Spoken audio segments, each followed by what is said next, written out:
What is going on, guys? This is Jared coming back to you again on my channel, Keystone Carry. Today, I'm going to talk about a topic that I did an initial video on a while ago. So I'm going to put a card up here in the top. Go check out that video. Same topic. I've got a 20 round box of Subsonic 308 ammunition that I hand loaded myself, 175 grain match bullets on top of Trail Boss powder. And my question that I'm trying to answer is, are these actually viable loads? In the previous video, all I did was show you, hey, these things are super quiet, and I thought it would be neat to show people that. I had no other intention in that video other than just to show you that with the suppressor and my 308, this ammunition is honestly stupid quiet.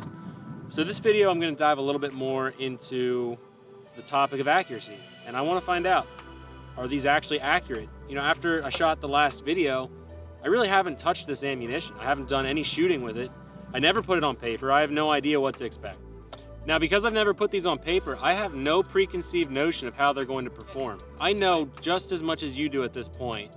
So I thought this would be a great way to find out. Are they accurate? Are they viable? Let's answer that question. Let's figure out, is there actually a place for subsonic ammo in a 308? Or is it just simply a range novelty that we throw into our rifle just to have fun with buddies and to laugh at how quiet the loads actually are? So with all of that being said, let's get into shooting. I put a TA Targets 20-inch round base, downrange at 30 yards, threw some 1x2 firing strips in.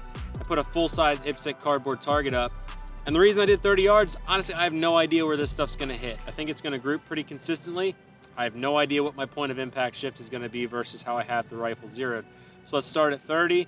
If I have enough ammo and I can get it to group right, I'm gonna go to 50. If I still have enough ammo and it's grouping decent, we'll go out to 100. If we can't get out to 100, I do apologize, but 50 yards should kind of give us an idea of whether these bullets are tumbling, how they are flying, their path, their trajectory, their grouping, their consistency, and I'm not that concerned if we don't get to 100. But with that being said, let's get into this video.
All right, guys, I am all set up. I have my TA Targets 20-inch round base downrange. I've got a full-size cardboard target like I talked about.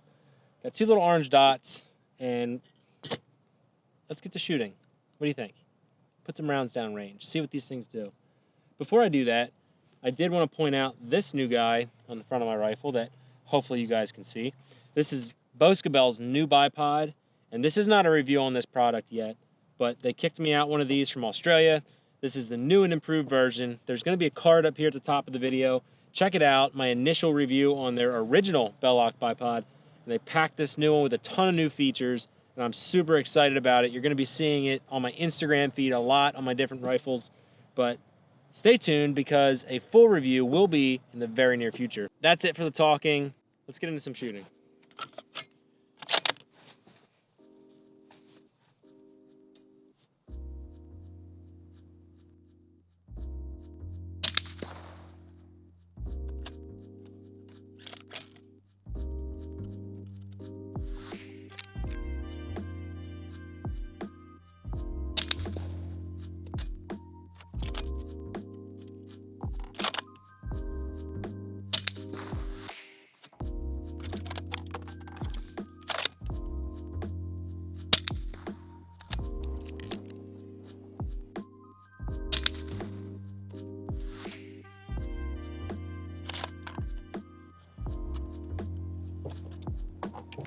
there's 5 rounds.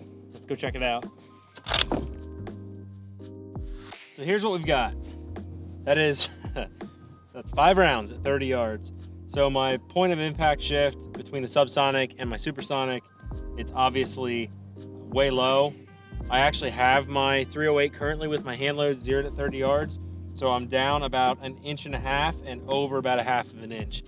But that's, honestly, I'm kind of impressed with that. I mean, I know this is only 30 yards, and I'm confident enough with that group that we're just gonna stick this out at 50 yards and aim for this circle and see where the impact is at and see how tight the group is. Honestly, I don't really care about the point of impact shift at this point. I'm just looking at that group, and that group is about 1/2 inch. So pretty impressive so far.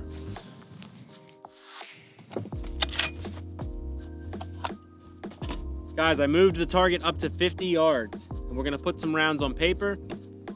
I'm excited to see what this group looks like. Honestly, that kind of blew my mind. I did not expect to have about 1/2 inch group at 30. I don't expect that group to really open up much, but let's find out. Got 5 more rounds loaded up here. I may have to adjust my gun a little bit.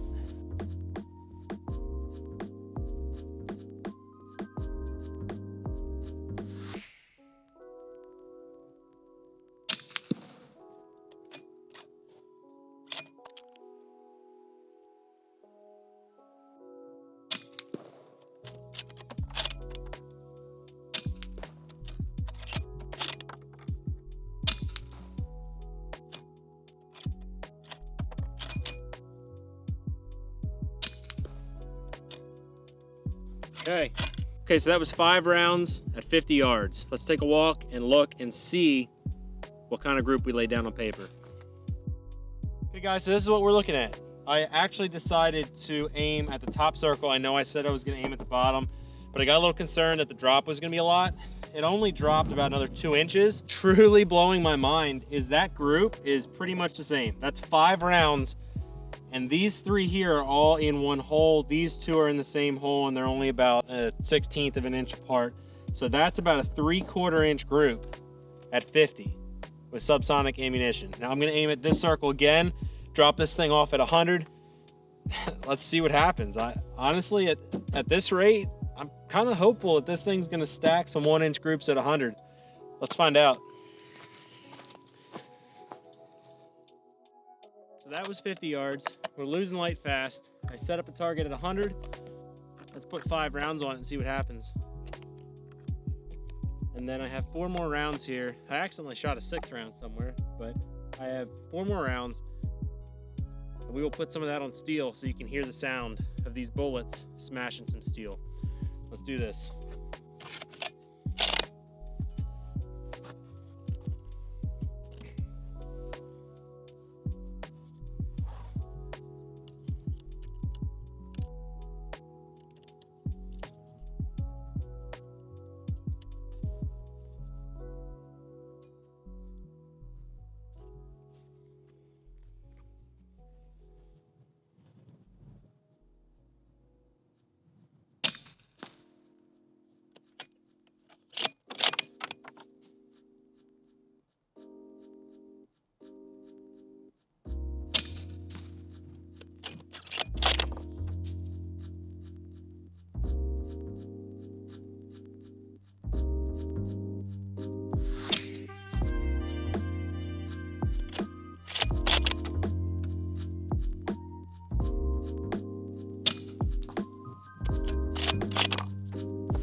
Okay, I can already tell from here that that group opened up substantially at 100 yards. I mean, it looks like about 3 or 4 inches. We'll walk up then and check.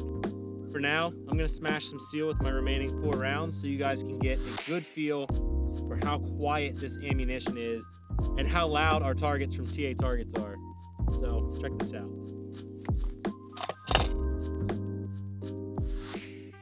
Let's do this.